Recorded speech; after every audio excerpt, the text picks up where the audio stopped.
Bienvenue sur l'internaute.com, ouestfrance.fr et 20minutes.fr pour Direct Politique, votre émission politique sur le web, avec aujourd'hui notre invité Éric Woerth, député UMP de l'Oise et maire de Chantilly. Bonjour Éric Woerth. Bonjour. Merci d'avoir répondu à notre invitation.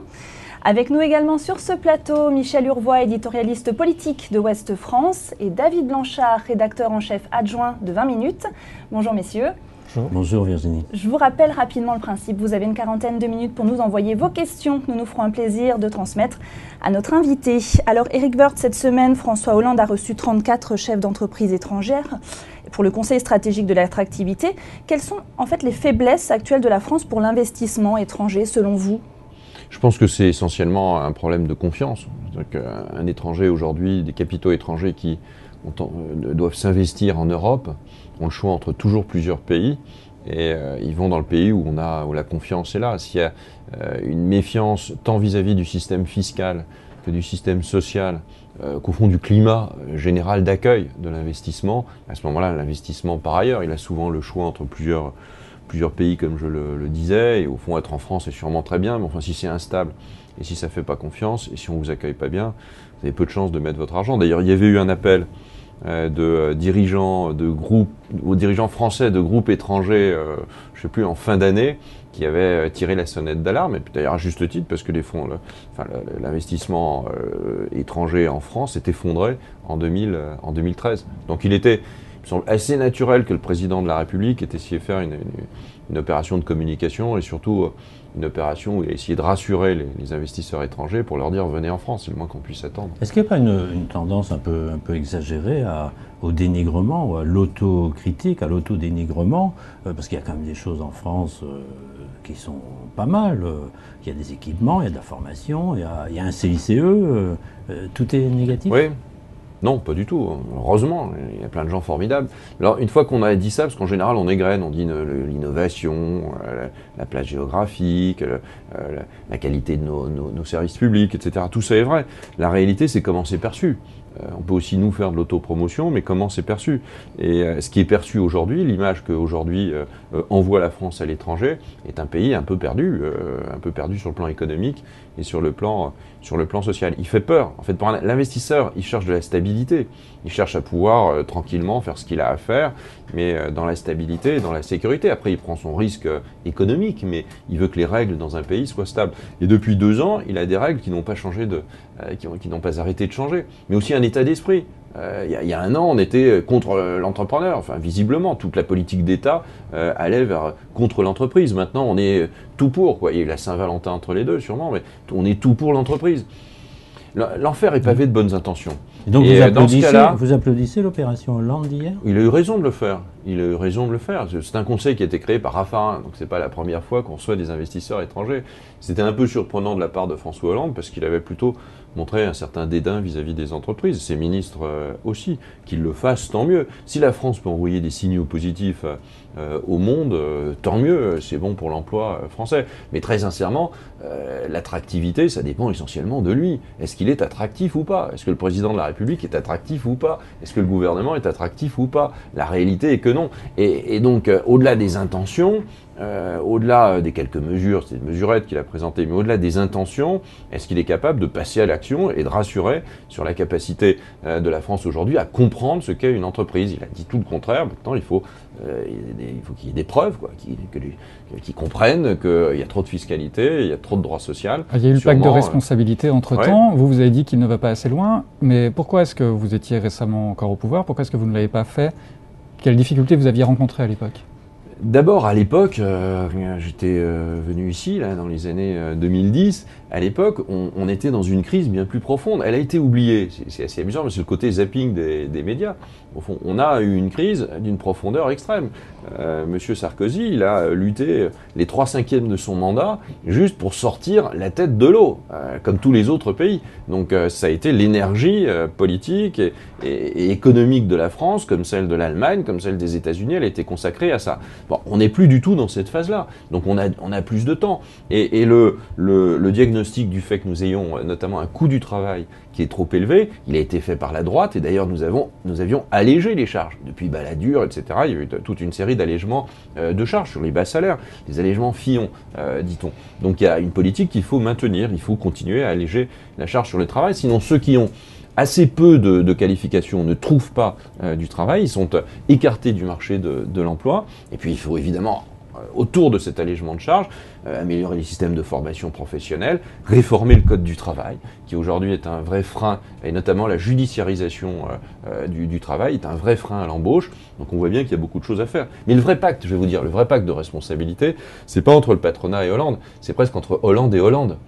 C'est-à-dire qu'il y ait à la fois une baisse des charges et à la fois une baisse des dépenses publiques. Ça ne peut fonctionner que comme ça. Et c'est là-dessus qu'on attend le président de la République. On va revenir là-dessus, mais sur la question de confiance sur laquelle vous insistez beaucoup, ça me rappelle que Pierre Gattaz, dans les couloirs de la Maison-Blanche, a dit du mal du pacte de responsabilité, a dit en tout cas qu'il n'y croyait pas. Est-ce que c'est opportun, est-ce que c'est le lieu, le moment de dire des choses comme ça ? Bon, non, je crois pas. Enfin, je pense qu'il faut faire attention quand on est dans un voyage de cette nature. Il faut respecter un certain nombre de règles. Maintenant, après, c'est la liberté des uns et des autres de les interpréter. Mais ce que dit Pierre Gattaz est juste. C'est-à-dire qu'il ne peut pas y avoir de donnant-donnant. D'abord, même juridiquement, vous voyez. Enfin, je veux dire, sinon on trompe les gens. Donc, il ne peut pas y avoir de donnant-donnant. Tout simplement parce qu'il n'y a pas de cadeau. Quand une partie de la gauche dit l'allègement des charges des entreprises, c'est un super cadeau aux entreprises. Mais non, c'est pas un cadeau. L'allègement, c'est juste leur rendre un tout petit peu justice et les mettre au niveau, pas tout à fait d'ailleurs, les mettre au niveau des autres entreprises en Europe. C'est comme si vous disiez à un coureur de 100 mètres, t'inquiète pas, on va te retirer ton boulet du pied qu'on t'a attaché, c'est un super cadeau. Ben non, c'est que tout le monde doit courir à armes égales. Et aujourd'hui, les entreprises françaises, elles courent pas à armes égales avec les entreprises européennes, et je ne dis pas avec les entreprises asiatiques. Donc il faut bien que pour créer de l'emploi en France, pour créer de la compétitivité, donc de l'emploi, il faut bien à ce moment-là alléger les charges. Donc c'est pas un cadeau. Et en face de ça, les entreprises, elles vont ou restaurer leurs marges, il n'y a plus de marge, les marges se sont effondrées, elles sont historiquement basses, restaurer l'investissement et donc à terme restaurer l'emploi. Il ne peut pas y avoir d'engagement, me semble-t-il, en termes d'emploi. Juste parce que c'est pas possible. Hein. Ce que je dis, c'est quelque chose c'est du bon sens. Alors vous parliez d'économie, on a une question d'un ou d'une internaute, Lulu22, qui vous dit « François Hollande a aussi annoncé 50 milliards d'économies en 3 ans. Est-ce que c'est réaliste pour vous ?» Oui, c'est possible, il peut le faire, comme on dit. Est-ce qu'il le fera? Je n'en sais rien. D'abord aujourd'hui, entre nous, la dépense publique, elle n'a pas baissé. Entre 2012 et 2013, 2 années terminées, quoi. En 2013, la dépense publique, elle a augmenté, les dépenses de l'État, je ne parle même pas des collectivités locales, la dépense de l'État, elle a augmenté d'à peu près 3 milliards d'euros par rapport à 2012. Quoi. Et les tendances, quand Bernard Cazeneuve ou Pierre Moscovici disent on va faire 15 milliards d'euros, il faut bien comprendre que c'est par rapport à une tendance, c'est-à-dire qu'on ralentit la tendance d'augmentation. Oui. Et quand vous avez moins d'inflation, par exemple, au fond, vous gagnez parce que vous dépensez moins de prestations sociales comme elles sont indexées, et donc vous faites une économie par rapport au taux d'inflation qui avait été affiché. Ou quand vous n'augmentez pas l'indice de la fonction publique, vous savez que le taux d'indice, le point d'indice de la fonction publique, comme vous aviez en tête de l'augmenter au niveau de l'inflation, eh bien vous faites une économie entre cette décision politique et ce niveau de l'inflation. Donc c'est pas c'est au fond du maquillage. Donc c'est très maquillé. Vous êtes en train de donc il dire n'y a pas de 15 milliards. Il peut faire ces 50 milliards d'économies sans faire de réforme de structure. Il peut avoir un certain nombre de méthodes de calcul un peu biaisées pour dire j'ai fait des économies. Donc ça ne marchera pas vis-à-vis ni des marchés, ni vis-à-vis de l'Europe, ni vis-à-vis au fond du déficit public français. C'est ça qui compte. On va passer 2000 milliards de dettes quand même en 2014. Non, il faut qu'il fasse des vraies réformes. Et les vraies réformes, c'est là où, au fond, on l'attend. C'est de se dire, qu'est-ce que vous faites, Monsieur le Président de la République? Qu'est-ce que vous faites sur la sécurité sociale? Qu'est-ce que vous faites sur l'assurance maladie? Qu'est-ce que vous faites sur l'assurance chômage? C'est pas uniquement une question de partenaires sociaux. C'est là où on vous attendrait, vous aussi, si vous reveniez au pouvoir, puisque vous dites, dans votre contre-projet, 100 milliards de baisse de la fiscalité, des impôts, et vous dites 130 milliards d'économies de dépenses publiques en moins. Alors, où est-ce qu'on les trouve, ces 130 milliards c'est quand même pas. Là, on est très au-delà des 50 de François Hollande. Bien sûr. On pose toujours cette question avec insistance à l'opposition. J'aimerais bien qu'on la pose avec insistance à la majorité, parce que c'est elle qui dirige. Mais nous, on a des réponses à cette question. Pourquoi pas 50 et pourquoi l'UMP affiche 130 milliards? On a eu ce débat en interne pendant très longtemps. C'est que si on veut revenir à un taux raisonnable de dépenses publiques, c'est à peu près 50% du PIB, 50, 51, enfin on n'est pas à 1% près, mais enfin pas 57 ou 58 comme aujourd'hui. Parce que cette dépense publique, ce niveau de dépense publique, il tue l'investissement privé. Et donc il amoindrit notre potentiel d'emploi. La dépense, à un moment donné, elle devient totalement contre-productive. Donc il faut, pour baisser la dépense publique pendant quelques années, il faut changer notre manière de faire. Alors on reste la France, on va rester un pays généreux, solidaire, et tout ça, il faut absolument le rester. Mais en même temps, on ne doit pas faire n'importe quoi. Et on voit bien que dans des sujets comme l'assurance maladie, par exemple l'assurance maladie, il y a 3 secteurs. Il y a l'État lui-même, son train de vie, il y a les collectivités et il y a la dépense sociale. Alors comment faites-vous dans ces 3 chapitres pour sur la dépense sociale? Milliards. La dépense sociale, c'est 600 milliards d'euros, à peu près la moitié des dépenses publiques. Donc vous êtes bien obligé à un moment donné de faire quelque chose. Donc il faut continuer, il faut de les freiner, il faut désindexer les prestations sociales, qui sont hors sécurité sociale. Il faut désindexer les prestations sociales, tout ce qui relève du logement, tout ce qui relève de prestations d'ordre de chômage, familiale, etc. On est dans les prestations versées par l'État. Et donc ça, c'est très important au fond de désindexer. Elle galope au même niveau que l'inflation. L'inflation n'est pas très élevée, mais enfin en même temps, il n'y a pas de raison. Il faut le faire sur une période de temps déterminée. Il ne faut pas le faire pour les minima sociaux. Par exemple, le RSA socle, qui est l'ancien RMI, il ne faut pas y toucher, parce que c'est vrai aussi pour l'allocation adulte handicapé, des choses comme ça. Mais l'ensemble des autres prestations, il y a notamment beaucoup d'argent dans le logement, il faut le désindexer, parce que ce n'est pas extrêmement violent et en même temps c'est extrêmement producteur d'économie. Et puis après, il faut réformer ces prestations. Sur le logement, il est assez anormal de dépenser autant d'argent dans des politiques de logement et avoir aussi peu de gens qui arrivent à se loger. C'est pas normal. Il ne peut pas y avoir à la fois une spéculation foncière et des prix du logement bien plus importants qu'ailleurs, bien plus importants qu'en Allemagne, mais bien plus importants. Et en même temps, avoir une politique publique du logement où on met tant d'argent. Donc il faut revoir l'aide à la pierre et l'aide à la personne dans le domaine du logement. En ce qui concerne les indemnisations chômage, ça relève des partenaires sociaux, mais quand même ça relève aussi de l'État parce que c'est des prélèvements, enfin c'est de la dépense publique et les charges sont des prélèvements obligatoires. Il faut une réflexion là-dessus. Alors c'est extraordinairement... ça peut paraître comme très dur, mais la vraie dureté, c'est d'accepter que la France ait autant de chômeurs. Il faut bien combattre cela. Et on voit bien que dans d'autres pays qui réussissent mieux que nous, les prestations ne durent pas aussi longtemps, les prestations sont plafonnées, et puis en même temps, à un moment donné, les prestations sont dégressives. C'est des questions qu'il faut se poser et auxquelles il faut répondre. Alors il ne faut peut-être pas y répondre aujourd'hui, il faut peut-être y répondre quand la France retrouve un peu de croissance, quand il y a un peu d'emplois qui se créent, et autour, greffer un mécanisme de formation professionnelle efficace et greffer un code du travail. Qu'elle soit protecteur de la personne, mais pas protecteur de l'emploi en lui-même. Plus vous protégez l'emploi, moins il y a d'emploi. Plus vous protégez la personne, et plus vous lui donnez envie, à un moment donné, de retrouver du travail. Sur cette question du chômage, le MEDEF propose, par exemple, de faire varier les droits et la durée d'indemnisation en fonction du taux de chômage français. Est-ce que vous trouvez que c'est une bonne idée, ça ?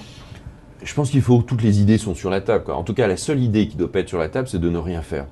Et aujourd'hui, voilà, on décide de ne rien faire, donc on aura 20 milliards d'euros de déficit en cumulé dans l'assurance chômage. Résultat des courses, ce sera payé par qui? Ça continuera à être payé par l'endettement du pays, donc par les jeunes générations qui elles-mêmes trouveront de moins en moins de travail. Il faut regarder les choses avec beaucoup de lucidité, beaucoup d'humanité, mais beaucoup de lucidité. Il faut faire attention au faux humanisme. Le faux humanisme, c'est celui qui dit « T'inquiète pas, on paye, on n'a pas l'argent, mais les autres paieront plus tard ». Il faut faire très attention à ça, et notamment dans le domaine social. Que l'assurance maladie soit en déficit du 6 ou 7 milliards d'euros, même si ça c'est depuis 2010, les choses vont un peu mieux, les dépenses sont plus maîtrisées.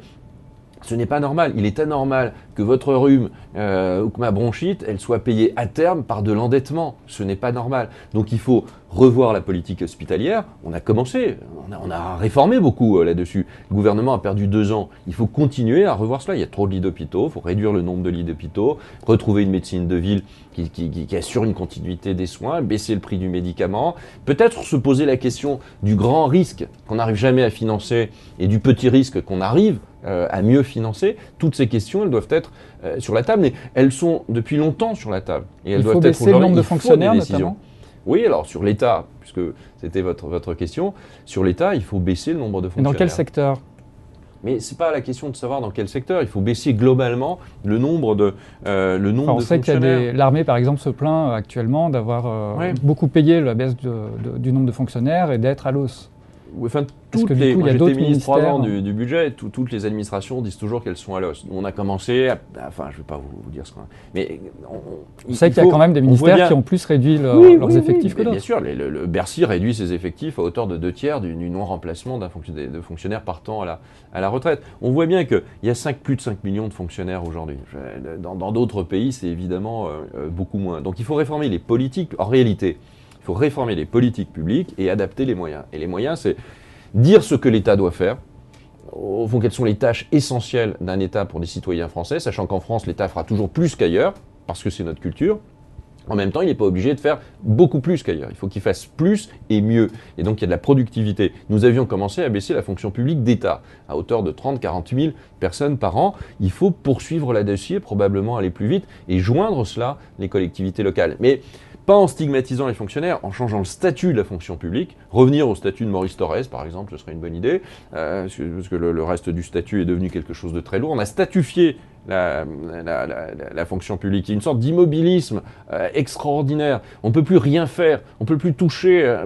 Donc il faut augmenter le temps de travail de la fonction publique, réformer le statut, garder un statut pour beaucoup de fonctionnaires, le supprimer probablement pour d'autres, augmenter les rémunérations. C'est pas normal que des enfants et des instituteurs ou des professeurs de collège ou des maîtres d'école qui soient pas bien payés. C'est pas normal.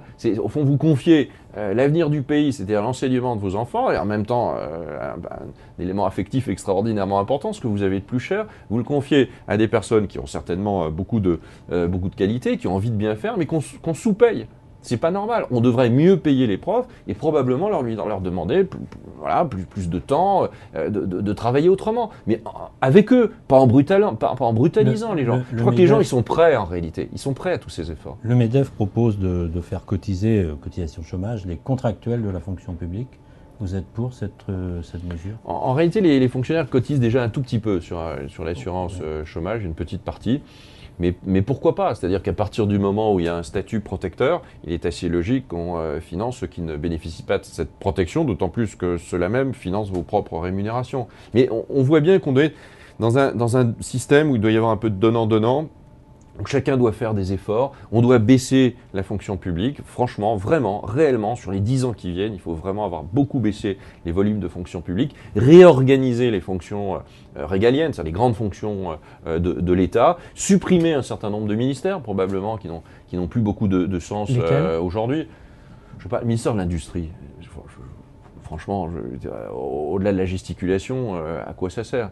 La vraie question, c'est de donner aux entreprises un maximum de chances de réussir. Il vaut mieux avoir un ministère de l'économie qui s'occupe alors des conditions économiques dans lesquelles on produit, plutôt qu'un ministère de l'industrie qui cherche au fond à faire du mécano et qui a toujours un temps de retard, ce qui est bien naturel. Mais est-ce qu'on n'est pas là dans de l'affichage, parce qu'il n'y a pas plus de ministères aujourd'hui qu'à votre époque, il y en a 38, c'est le même nombre. Il y a plus de ministres. Non, il y a le même nombre de... à Bercy, le gouvernement compte le même nombre de ministres et secrétaires d'État, parce que vous, c'était des secrétaires d'État, qu'à votre époque. Donc, est-ce que c'est vraiment là une réponse ? Non, c'est pas une réponse. C'est symbolique. Les symboles ont leur importance. Oui, mais c'est symbolique de la puissance de l'État, je pensais. Et je pense que le futur président de la République, ou la future présidente de la République en 2017, il aura fait une campagne fondée sur la vérité absolue. Il n'aura pas fait une campagne pour dire que la France devra faire des efforts, mais pas vous, votre voisin.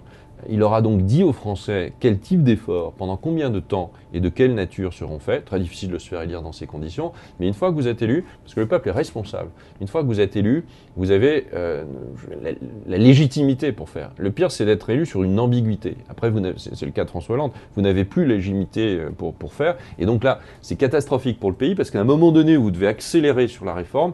Vous êtes en réalité contraint par une légitimité qui est toujours, évidemment, toujours légitime. Je ne remets pas en cause la légitimité du président, mais en tout cas, vous avez une base électorale et une base de confiance de la population qui est extrêmement faible. Donc vous êtes en porte-à-faux et en réalité, dans ce cas-là, vous n'avez plus aucun courage, ce qui est le cas d'aujourd'hui. On va encore parler un petit peu de chômage, parce qu'on a eu beaucoup de questions sur ce thème-là, sur l'emploi, notamment une question de Sylvia. Voilà, à propos du régime des intermittents du spectacle qui coûte cher à l'État, est-ce qu'il faut le réformer, comme on le redit ces derniers jours? Vous étiez heurté à ça, alors vous n'étiez pas encore au gouvernement à l'époque, c'était Ayagon qui était ministre de la Culture et qui l'a payé de son poste.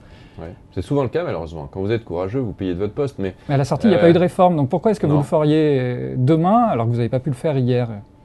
Parce que demain c'est demain et hier c'est hier, quoi. Il y a un moment donné, il y a plein de trucs que vous n'avez pas fait à 20 minutes hier et que vous allez faire demain. Heureusement d'ailleurs, ça s'appelle le progrès. Bon. Et puis il y a aussi une maturation de la population. C'est-à-dire qu'il y a un moment donné, les citoyens acceptent quelque chose qu'ils n'acceptaient pas avant parce qu'on en a parlé, parce que l'esprit s'est acculturé. Regardez la réforme des retraites. Moi, j'ai été extrêmement impopulaire. J'ai eu plein de millions de gens dans la rue et je pense qu'il fallait absolument le faire. C'était un devoir d'État. Aujourd'hui, l'idée qu'au fond, l'âge de la retraite peut augmenter parce que l'âge de la vie augmente, commence à passer. Ce sera plus facile plus tard que ça a été à l'époque où j'étais en charge de cela. Et sur les intermittents, ça coûte de l'ordre d'1 milliard d'euros. Il faut favoriser une politique culturelle, prendre en compte bien évidemment les difficultés de ce métier, qui sont des métiers plutôt par mission que des métiers en continu. Et en même temps, il y a probablement un problème de cible.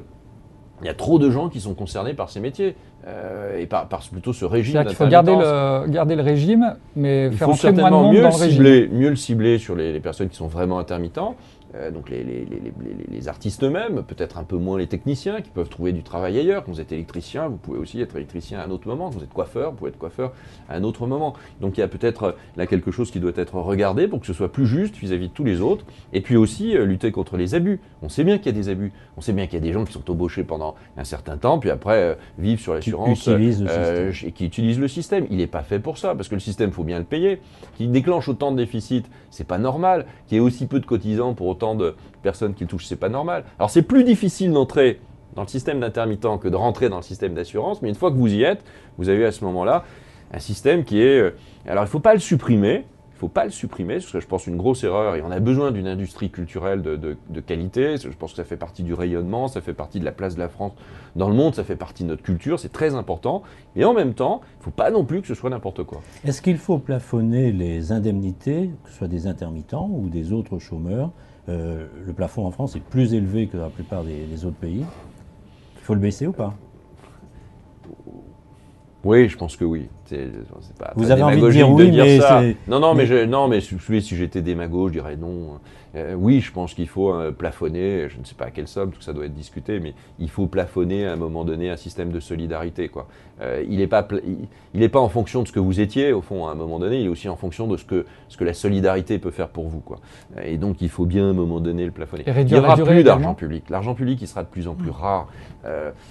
Et à la limite, tant mieux, ça exige de nous encore plus de professionnalisme, mais aussi un discours de moins en moins caricatural. C'est pas parce qu'on change un service public qu'on casse le service public. On le change pour qu'il dure ou qu'il perdure et pour qu'il fasse ce qu'il a à faire. Il faut lutter contre les abus et il faut aujourd'hui revoir, mais réellement, stratégiquement, nos politiques sociales pour qu'elles perdurent. Il faut réduire également la durée de l'indemnisation du chômage ? Oui, certainement.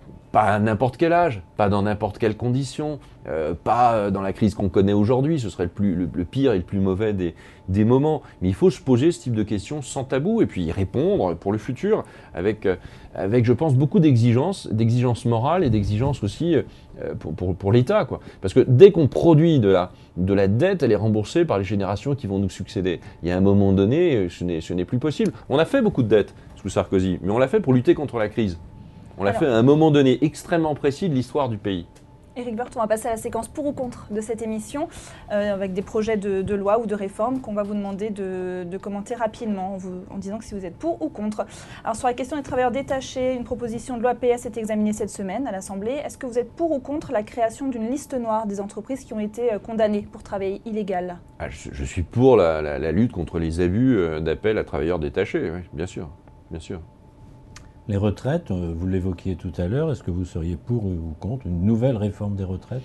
Je pense qu'elle doit être en continu. Ça ne doit pas être un moment de bagarre intense entre droite et gauche. Il n'y a pas une réforme de droite et une réforme de gauche, quoi. Il y a des réformes de bon sens. Et donc il faut augmenter à un moment donné ce compliqué. Enfin, nous on l'a fait, on a décoincé le sujet, donc il faut poursuivre. Donc évidemment, il faut poursuivre l'augmentation de l'âge de la retraite en fonction de l'augmentation de l'âge tout court. Est-ce que vous êtes pour ou contre les billets gratuits pour les cheminots de la SNCF et leurs familles, qu'a pointé récemment la Cour des comptes ? Je suis contre l'idée que le système il soit aussi étendu. C'est pas normal que les parents puissent avoir un peu de billets, que je veux dire, à un moment donné, il faut s'arrêter. La cousine n'a aucune raison d'être subventionnée d'une certaine façon. Il faut savoir qu'on paye pour la SNCF, qu'on paye pour les régimes spéciaux aussi de la SNCF, que le contribuable paye pour les régimes spéciaux. Oui, il faut mettre un peu d'ordre là-dedans, un peu. Il me semble assez naturel qu'un cheminot ait des avantages tarifaires, mais il faut mettre de l'ordre. Est-ce que vous êtes pour ou contre la réduction du nombre de collectivités ? Oui, je suis pour oui. C'est pas toujours très populaire de le dire, même dans ma propre famille politique. Je pense qu'on ne peut pas dire qu'il faut lutter contre le millefeuille. On dit il y a plein de feuilles comme ça, et puis dire au fond la meilleure des réformes, c'est de n'en toucher aucune. Donc il faut bien d'un côté avoir des politiques de proximité, et de l'autre des politiques d'investissement plus larges. Donc grosso modo, c'est ces départements-régions qui fusionnent à un moment donné, et c'est ce qu'avait voulu d'ailleurs Nicolas Sarkozy, ce qui avait été défait par la gauche, et puis en même temps avoir des politiques intercommunales et communales. Il y a un truc incroyable d'ailleurs, sur les métropoles. En réalité, la gauche a créé une collectivité de plus. Elle a rajouté une feuille aux millefeuilles. C'est les métropoles.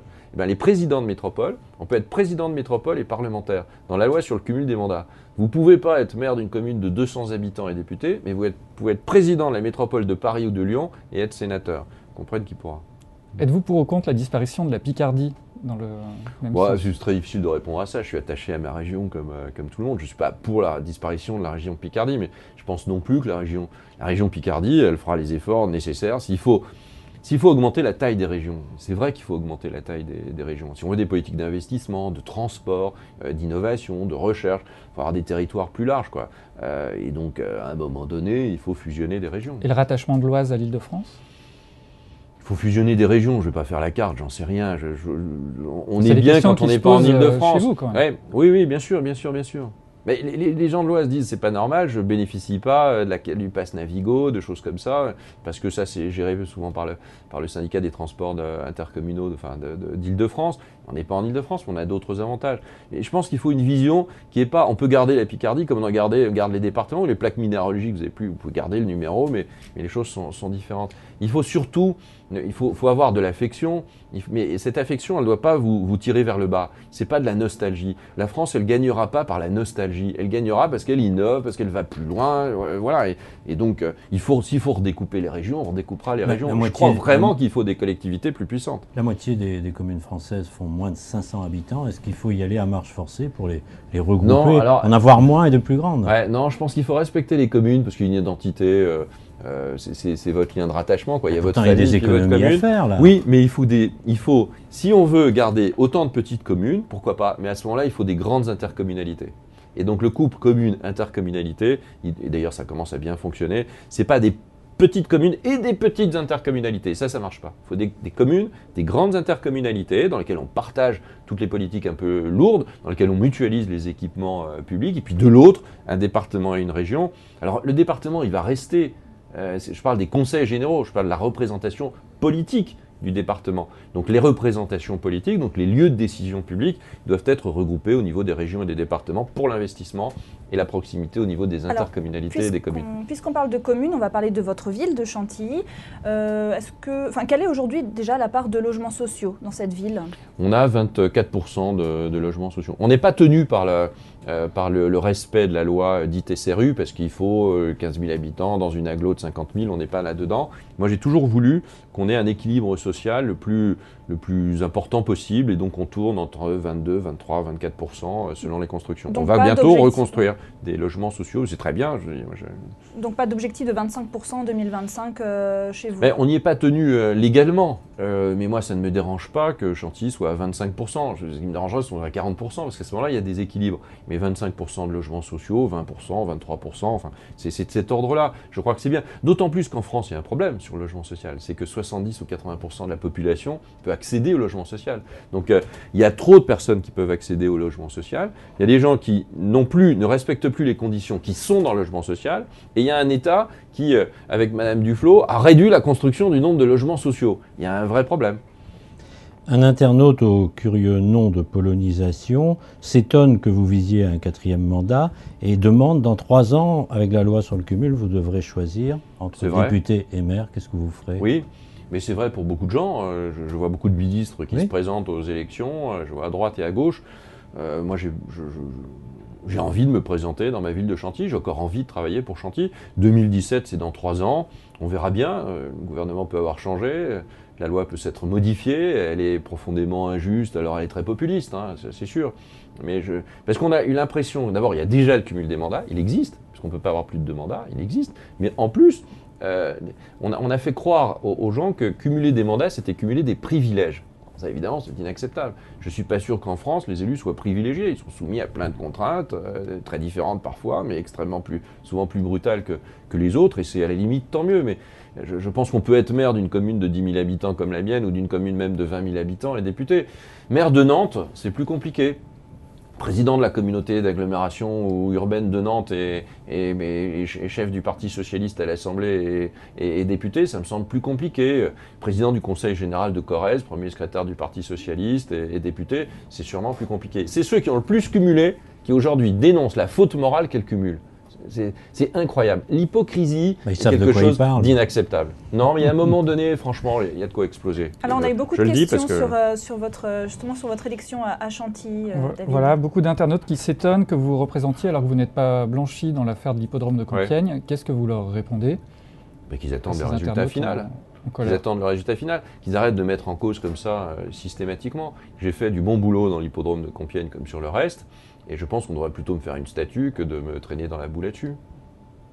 Une statue? Oui, une statue, oui. Parce que j'ai lancé une politique. Ceux qui disent ça sont des gens qui n'ont jamais exercé la moindre responsabilité.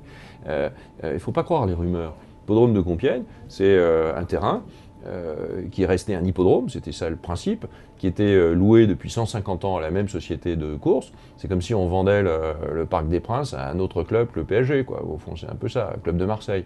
Donc il fallait le vendre, c'est une bonne idée. Mais le prix de vente, c'est que l'affaire porte que sur l'acheteur. C'est un très bon prix. C'est le prix fixé par l'administration des domaines. C'est le prix fixé par l'administration des domaines. Des domaines. Pas par Eric Woerth, par l'administration des domaines. Donc vous êtes très confiant quant à l'issue de cette affaire? Je suis très confiant. Enfin, j'ai rectifié la politique immobilière de l'État, j'ai construit une politique immobilière de l'État à la demande du gouvernement, et j'ai respecté ce qu'a dit la Chambre des comptes. Après, elle s'exerce. C'est-à-dire que l'État doit se séparer de tous les biens qui ne sont pas stratégiques. Et qu'un État possède un hippodrome, ça n'a aucun intérêt.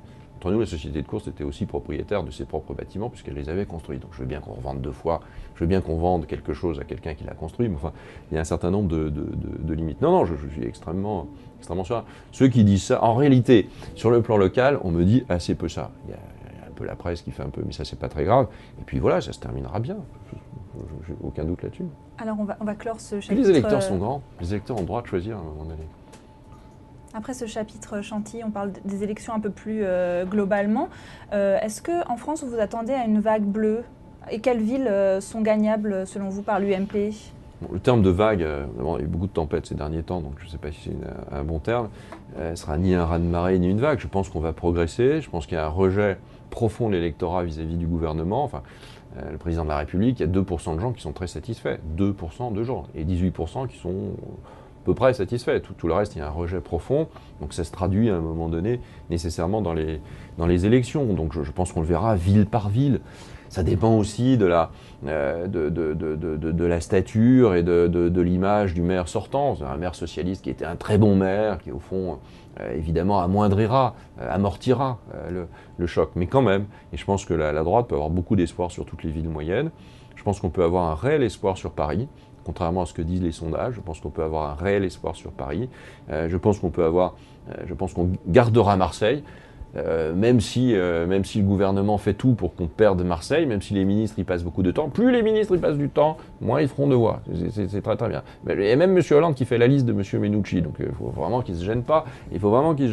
Donc vraiment, je pense qu'on a des chances. On a des chances à Strasbourg, on a des chances à Angers, on a des chances à Toulouse. Il y a beaucoup d'endroits où nous avons de fortes chances. Il faut faire un travail local et en même temps soutenir sur le plan national. Et lutter contre l'abstention.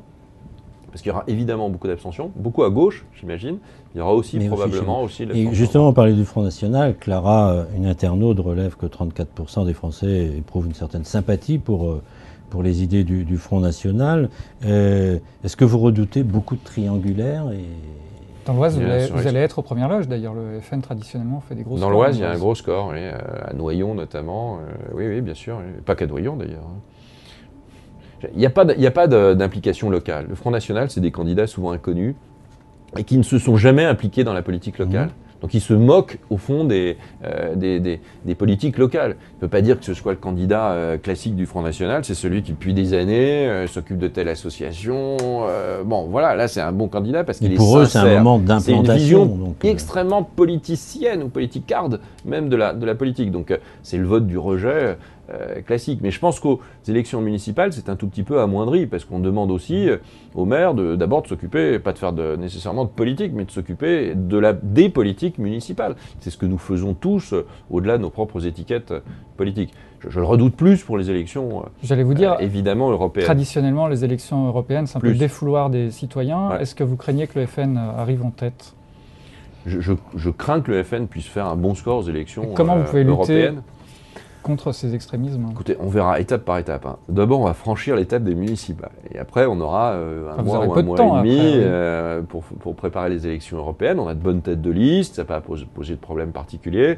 On réfléchit à un projet. C'est compliqué le projet, parce qu'à la fois, il faut être responsable et donc défendre l'euro, défendre l'Europe quand la plupart des peuples rejettent l'euro et rejettent l'Europe. Donc il faut bien réexpliquer, dire en quoi l'Europe doit évoluer. Elle ne doit pas être vissée sur sa chaise en disant l'Europe ne doit pas évoluer. Évidemment qu'elle doit évoluer. Évidemment qu'on doit partager des politiques sociales et des politiques économiques pour partager la même monnaie, qu'on en est loin. Évidemment que dans le domaine militaire, on doit de plus en plus partager des interventions. Bon, tout ça est vrai. Comment est-ce que la France peut pousser cela ? On verra, nous aurons un projet, j'espère qu'il sera à la fois responsable et en même temps qui sera très différent de l'Europe qu'on connaît aujourd'hui, qui est encore en construction. Alors Éric Woerth, on va terminer rapidement cette émission par le fil de la semaine. Donc pour chaque journée écoulée, une actu à commenter.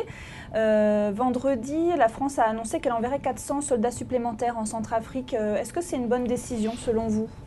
On est en Centrafrique, donc moi je n'ai pas combattu cette idée. Je pense que la France doit intervenir aussi comme elle le pense. Je pense que c'est très très compliqué. 400 soldats, c'est une goutte d'eau. Il y aura un peu de soldats européens aussi, c'est une goutte d'eau. On voit bien que si on veut rétablir l'ordre dans ce pays, sans tomber dans l'ordre colonial, ça m'amuse quand même. Les socialistes nous ont taclés à chaque fois qu'on fait. Bon, passons. Donc on voit bien qu'il y a le président a ses propres raisons. Mais c'est un mandat de l'ONU là. Oui, enfin, ça a été difficile. Oui, enfin, ça a été un mandat de l'ONU parce que la France a absolument voulu y intervenir. Il faut faire très attention quand même parce qu'on n'a rien réglé pour l'instant. Donc ça va prendre du temps. Ça va prendre du temps. Et il faut des moyens aussi. C'est très sous-budgétisé. Je ne peux pas revenir avec ma casquette budget, mais toutes les interventions extérieures de la France sont extraordinairement sous-budgétées. Question de samedi. David. Samedi, des militants de la Manif pour tous sont allés accueillir, entre guillemets, Christine Taubira à Bayonne. Qu'est-ce que vous pensez de ces manifestants et des mots d'ordre qu'ils ont ? Je pense que le gouvernement, il a agité comme ça une bouteille, qu'à un moment donné, le bouchon, il a pété, quoi. On sent l'UMP assez embarrassé aussi. Non, on n'est pas embarrassé, on est contre le mariage pour tous, pas vraiment pour une raison de mariage, pas de problème sur les mariages homosexuels, j'ai un problème sur l'adoption, j'ai un problème sur l'enfant. Et je pense que l'enfant est la priorité et pas, au fond, le droit à l'enfant. Donc, on en a beaucoup parlé, notre position a souvent été caricaturée, mais on croit réellement que le progrès est celui-là. Aussi par moment. Non, parce que c'est des manifestations populaires, c'est des manifestations qui se créent en dehors des mouvements politiques. On a suivi sur une bonne partie de cette manifestation, on a veillé à ne pas la récupérer, c'est très important, de ne pas donner le sentiment facilement de récupérer les idées qui passent. Non, on a été, je pense, très bien. Dans le projet de loi, on a été très clair. On a beaucoup débattu. Et puis en même temps, il y a des députés de l'UMP qui vont dans les manifs, d'autres qui n'y vont pas. Moi, j'y suis allé une fois. Venons-en à dimanche. Éric Woerth, quand vous étiez au gouvernement, vous avez facilité l'élargissement du travail le dimanche. Là, on a assisté à un nouvel épisode. De nombreux magasins étaient ouverts dimanche dernier, en dépit de la décision du Conseil d'État de suspendre une décision du gouvernement. Alors, qu'est-ce qu'il faut faire en la matière ? Faire des bons textes. Le gouvernement, à un moment donné, affiche une certaine compétence. L'amateurisme, à un moment donné, au gouvernement, ça pose problème. C'est le texte qui est mal ficelé, mal rédigé. Le Conseil d'État a sanctionné un texte mal rédigé, comme le Conseil constitutionnel a sanctionné à plusieurs reprises les textes de loi du gouvernement. Et à un moment donné, il faut que les textes soient bien faits. Mais les magasins de bricolage doivent pouvoir ouvrir le dimanche. Oui, moi je suis un fervent partisan de l'ouverture du dimanche. Il faut, je vois bien qu'on peut défendre et je respecte l'opinion inverse, mais je pense que les modes de vie font que on doit pouvoir consommer un peu quand on le souhaite. Et c'est pas à l'État de nous dicter en réalité notre propre bonheur. Je trouve que le gouvernement d'ailleurs dans ce domaine, pas dans celui-là mais dans plein d'autres, a tendance à considérer, à nous dire comment on doit vivre. Je pense que la vie privée, elle relève dans votre famille de vous et dans la mienne de moi. Mais là, ça a des conséquences sociales. On n'est plus tout à fait dans la vie privée. On n'est pas que dans la vie privée. Non, mais ça a des conséquences concurrentielles. L'idée d'ouvrir le dimanche, ça a souvent été un problème d'argumentation sur la vie privée. Mais je pense que les gouvernements ne doivent pas trop s'occuper de vie privée. Chacun vit comme il veut dans un cadre réglementaire et dans un cadre social. Donc il faut pouvoir ouvrir le dimanche et il faut que le gouvernement produise des textes de meilleure qualité. Ça évitera ce type de déconvenus. Enfin, hier, la famille Peugeot a accepté l'entrée au capital du chinois Dongfeng. Qu'est-ce que vous pensez de cette arrivée d'un groupe chinois dans une très grande entreprise française ? Bienvenue, il faut juste que ça permette à Peugeot de se restructurer plus vite et de reconquérir des parts de marché qu'elle a perdues. Moi, je suis très attentif à l'avenir de Peugeot. On a un groupe formidable. Il s'est un peu étiolé ces dernières années. Il faut essayer de leur donner du sang neuf. Je ne sais pas quelles sont les intentions de cet actionnaire. Il faut voir. Très bien, merci Éric Woerth. Ce sera le dernier mot de cette émission. Merci d'avoir été parmi nous aujourd'hui. Merci David Blanchard et merci Michel Urvois. Merci à vous de nous avoir suivis. Restez connectés. La semaine prochaine, nous recevons la ministre de la Santé Marisol Touraine sur ce même plateau. Alors à très vite.